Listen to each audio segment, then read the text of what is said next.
So my name is João Casal. I'm the head of R&D of Truphone. The presentation that I bring to you today is a little bit linked with the one that Fred from Tentitech made early in the morning. However, now I will go a little bit beyond and talk about how to use eSIM as root of trust for IoT security. So first of all, regarding Truphone and why this is relevant for Truphone. Truphone is a global connectivity provider. It has over 25 million eSIMs already provided, and most of this is due to the partnerships that it has, for instance with Apple, where we provide the eSIM connectivity to their iPads, bootstrap connectivity, meaning that they can use Truphone's connectivity to users can use Truphone's connectivity to buy other plans from other connectivity providers. So, but in fact, what's next for unleashing the IoT potential and for sure the business potential of IoT? According to the European Commission, the Internet of Things are key exactly in ensuring the resilience of networks, and as well as keeping data private and secure, right? However, the complexity of IoT networks also bring the need to more robust security frameworks for IoT. And that's exactly what I would like to start by talking today. Exactly of a project that we are working on, funded by the European Commission, funded by Horizon 2020, probably some of you already know it. It's on autonomous trust, security and privacy management for IoT. It has 12 partners in the areas of cybersecurity, and Truphone is one of them. The areas that are underlined are the components that are Truphone's responsibility. For instance, the eSIM, for sure, the authentication, the authorization, self-recovery, self-protection, and also for sure to provide connectivity to several use cases. For instance, the first one is on drones, using for emergency services and vigilance services. But what's the role of eSIM here? Is just for connectivity? No, as I mentioned. And what's the role of Truphone as a connectivity provider in components like authentication, authorization? Does this make any sense? In fact, in the last slide I will bring an answer to this. First of all, starting to discuss a little bit the purpose of using the SIM as a secure element, I would like to recall to you guys that the SIM exists since 1991, right? For securing subscribers' identity and authentication in cellular networks. In fact, when Truphone was born in 2001, already almost 1 billion SIMs were already provided and were already used for security purposes, for identity and for authentication in cellular networks. And in 2021, in fact, the number of SIMs are beyond the number of persons in the world population. So we have quite a lot of SIMs being used for security. So we believe that it's a proven element for security. As Fred told in the morning, the SIM has at least two parts, any of its forms, right? It has the UICC, the hardware part, and it has the software part, the part that has the information and the processes about the subscribers, and the processes for authentication in networks, right? In the image you can see the difference between the embedded SIM and the nano SIM, which in fact it's relevant for IoT, right? Sometimes we want smaller devices, and this can be an argument, but apart from that, well, this is exactly what the SIM does today, the confidentiality of the data signaling, the authentication and the identity confidentiality as well. So, but apart from that, what's the role of a SIM in new security services, apart from identification and authentication in cellular networks? Some of the work that we have been doing is exactly on zero-touch authentication of IoT devices in third-party services. When I say third-party services, is a watch connecting directly to AWS or to Azure, or an health sensor connecting to a private cloud.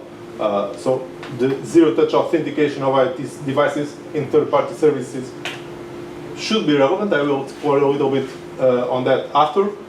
The encryption of data, it's already a good thing to do, but the SIM can harden the encryption with data that is in the secure element. I will talk a little bit on this as well.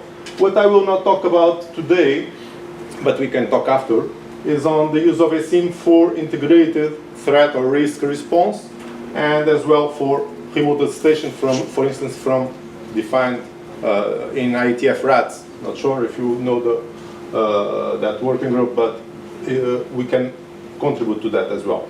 In itself, by the way, the SIM form is more secure than its older brother, like the SIM, because it prevents, well, it almost prevents the change of the SIM from one device to the other and change of the identification of a given device to the other device, because it's in fact soldered in the board, right? So that is a more secure way of ensuring that the identity of a given device is that the one from that device itself. So I'm sorry, probably the words are too small, but some context regarding the authentication, right, of IoT devices in third-party services. First of all, the IoT growth calls exactly for security, as I mentioned. One of the parts of security is exactly authentication, which is a main requirement for most IoT devices, or it should be, or IoT services. A specific requirement is that most IoT devices are constrained in terms of battery, in terms of computing power. Some of the old approaches are static hard-coded passwords in devices, which is not a good approach, right? The new solutions that are being implemented, it's the use of PKI, public infrastructures with certificates, jointly with hardware secure modules, or with trusted platform modules. And in fact, these new solutions are good, better than the hard-coded passwords, right? But they also have trade-offs.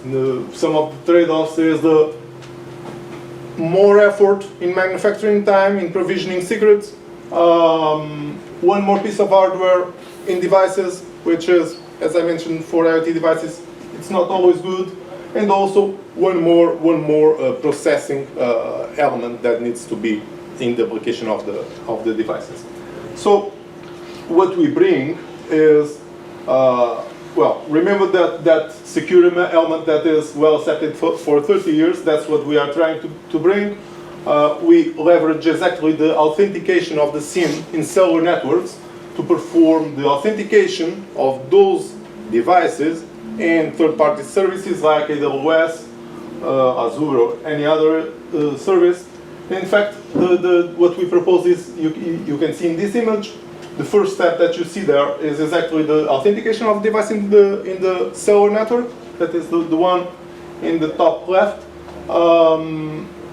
After being able to authenticate, in fact, what it will do is it will start its normal operation, right? It will start communicating data to a given destination, let's say AWS. Still before leaving the core network, what we do is we append to that data, to our partners, for sure, partners that have this service, we append to that data a secure authentication token, okay? Based on the information that we know that is true from that subscriber. And then that information can be used for the device to authenticate in the third-party service. In fact, this has two different modules. Here there is a verifier of the authentication, and there is an issuer of the authentication token in the core network. These are the two components. What we proposed is exactly this, because in fact we believe that this approach is quite lightweight. In fact, there is no new cryptography material, right? We just use the SIM secrets and processes that are already used, that are already found to be secure. We consider this secure because, in fact, we leverage processes that are well proven and based on standards.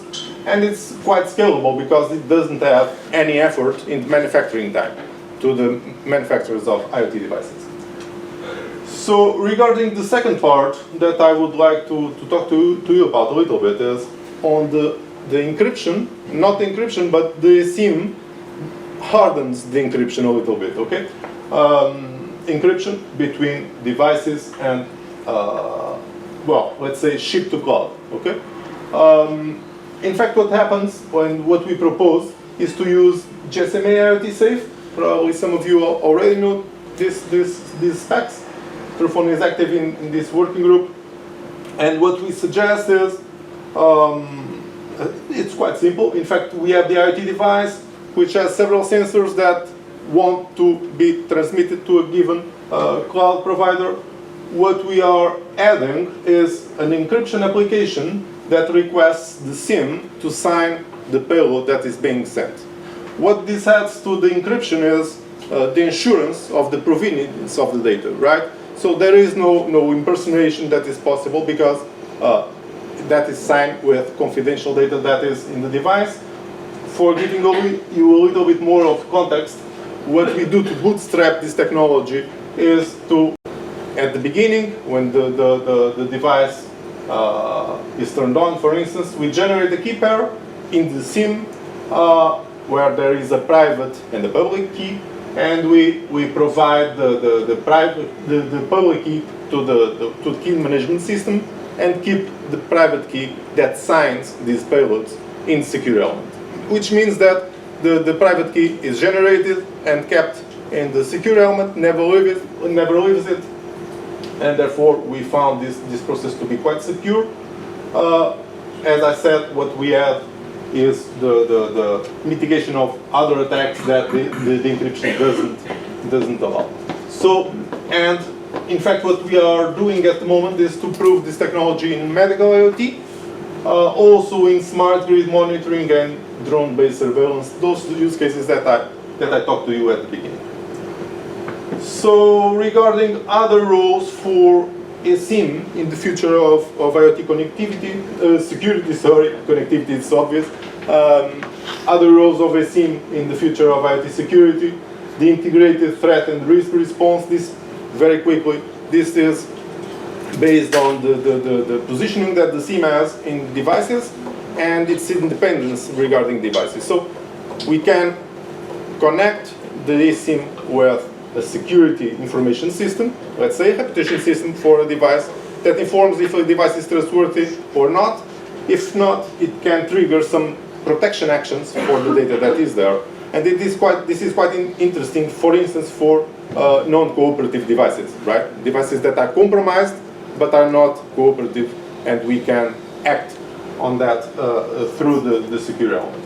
The other part is on the remote station, as I mentioned, to extend a little bit the IETF RAT specification with the use of eSIM to strengthen the evidences that are being collected on devices. So my final slide is on if IoT connectivity and IoT security are two sides of the same coin.